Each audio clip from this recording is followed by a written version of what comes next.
Guys, आपने शाहरुख खान की एक क्लिप देखी है जो वायरल हुई थी अनुपम खेर के संग, जिसमें वो कहते हैं कि मुझे सब लोग क्यों नहीं पसंद करेंगे, मतलब मुझे कोई डिसरिस्पेक्ट करे मुझे पसंद नहीं है, मेरे काम को मेरी परफॉर्मेंस को ज़रूर क्रिटिसाइज़ कर सकते हैं, उसके बारे में बात की जा सकती है, बट एज अ पर्सन मुझे कोई डिसरिस्पेक्ट करे ये मुझे पसंद नहीं है। तो ये बात ना मुझे बहुत ही सही लगी।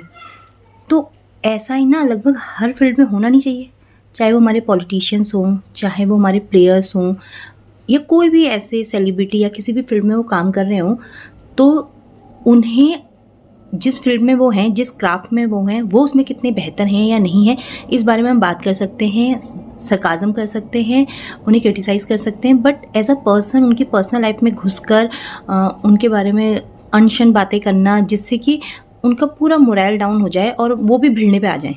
मैं ये बात आपसे ना 4 लोगों के संदर्भ में कह रही हूँ। पहला नाम है कुणाल कामरा, दूसरा नाम है प्रणीत, तीसरा नाम है समय रैना, चौथा है मुनव्वर फारूकी। अगर आप देखिए, इन लोगों ने अभिव्यक्ति की स्वतंत्रता के नाम पे किस तरह की गलीज बातें करी हैं, किस तरह लोगों को डिसरिस्पेक्ट किया है। कुणाल कामरा पे बात करते हैं। सबसे पहले जो उसका वीडियो वायरल हुआ है, हालांकि उस पर जो कंट्रोवर्सी हुई है वो अलग चीज़ पे हुई है, हम जो पॉलिटिकल कंट्रोवर्सी हुई है उस पर हम नहीं जाएंगे, लेकिन अगर आप उसका वीडियो शुरुआत से देखें तो वो अनंत अंबानी के बारे में बोल रहा है और उसने उसकी इतनी गंदी बॉडी शेमिंग करी है जबकि वो खुद फैट है। और उसके बाद इस बात का वो तर्क ऐसे देता है कि मैं किसी को ना बॉडी शेम नहीं करता, मतलब मैं इतना नहीं हूँ, मतलब जितने आप हैं उतने तक बॉडी शेम नहीं हो सकता, जितने तक वो है उतने तक हो सकता है। मतलब आप एज अ ह्यूमन भी कुछ नहीं सोचते कि हम क्या बोल रहे हैं। मतलब वो अमीर है भाई, उसकी शादी कैसे भी हो, तुम्हें क्या लेना देना, उसके बाप के पैसे हैं, उसका बाप चाहे पूरी खर्च कर ले, तुमने अपनी शादी में कितना खर्च किया था, किसी को हिसाब दिया? उसकी माँ का यानी कि नीता अंबानी का एक सिमी ग्रेवाल के साथ बहुत पुराना इंटरव्यू है जिसमें वो अपने बच्चे की बीमारी के बारे में बात करती है। क्या वो पतला नहीं होना चाह रहा होगा?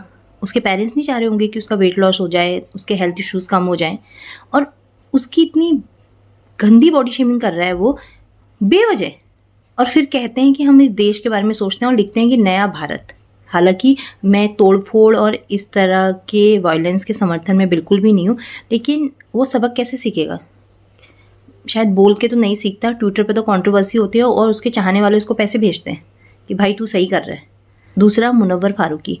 रिलीजन के बारे में आपके किसी भी तरह के विचार हों, पर हम जानते हैं कि हम ऐसी सेंसिटिव कंट्री में रहते हैं जहाँ धर्म लोगों को विश्वासी भी बनाता है और अंधविश्वासी भी बनाता है।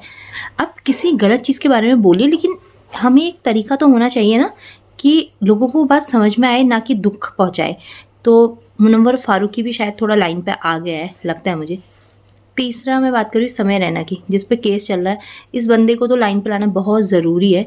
अगर आपको इस लड़के का एक क्लिप याद हो तो किसी शो में एक लड़की इससे कुछ कह रही है कि टैक्स देने के लिए इतना पैसा कमाना तो पड़ेगा। ये एक लड़की ने कमेंट किया, उसने गुस्से में उसे एक इस तरह का स्टेटमेंट बोला जो एक तरह का ना थ्रेट है। उस पर किसी ने बात नहीं करी, मतलब उसने खड़े खड़े इतनी गलत बात बोली। और कुशा कपिला के साथ तो उसने क्या बोला था वो सब तो आपको पता ही है। तो ऐसे लोगों को सबक ज़रूर मिलना चाहिए, पर तरीका कानूनी होना चाहिए। चौथा, प्रणीत। मुझे प्रणीत की समझ इतनी क्वेश्चनेबल लगती है कि वो ना किसी भी एक्टर को उठाता है और उसकी एक्टिंग स्किल के बारे में बात करता है। कभी कभी तो वो कुछ भी किसी को भी उठाता है, बस उसे लगता है कि मैं इसे ट्रोल करूँगा क्योंकि ये स्टार किड है, ये नया बच्चा है, तो मैं इसको बोलूँगा कुछ भी। तो मुझे उसकी ये बातें सुन के उसकी एक्टिंग की समझ में आती है कि उसकी कितनी छोटी समझ है एक्टिंग स्किल्स को लेकर किसी की, और वो किसी को भी उठाता है और उसको डिसरिस्पेक्ट करता है। हालांकि उसके साथ जो हुआ बहुत गलत हुआ। तो ये चारों बंदे रडार में तो हैं सबक सीखने के। हर चीज़ करिए आप, क्योंकि अभिव्यक्ति की स्वतंत्रता है और हम ऐसे देश में रहते हैं कि हमें बोलना ही चाहिए। अगर इन सबको सीखना है तो ये विपुल गोयल से सीखे। तो वो कितना इंटेलिजेंट पॉलिटिकल सटायर करता है अपने स्टैंड अप में। आप देखेंगे कि वो बीच बीच में ऐसी पंचलाइन मारेगा कि हम सब हैरान हो जाते हैं। और वो बहुत अच्छा और इंटेलिजेंट सटायर करता है, किसी पर्टिकुलर पर्सन के बारे में बात ना करके उसके द्वारा किए गए कामों के बारे में बात करता है। तो हमें ये समझना चाहिए कि अगर हम किसी को बेइज्जत करेंगे, उसको नीचा दिखाएंगे, उसके बारे में अंट-शंट बात करेंगे, तो कहीं ना कहीं उसके कॉन्सिक्वेंसेस हमें भुगतने ही पड़ेंगे। Violence, mob launching is not good, बिल्कुल गुड नहीं है, हम इसे बिल्कुल सपोर्ट नहीं करते हैं। बट कोई कानूनी तरीका ज़रूर होना चाहिए इन लोगों को सबक सिखाने के लिए, ताकि ये अपनी हदें ना भूलें।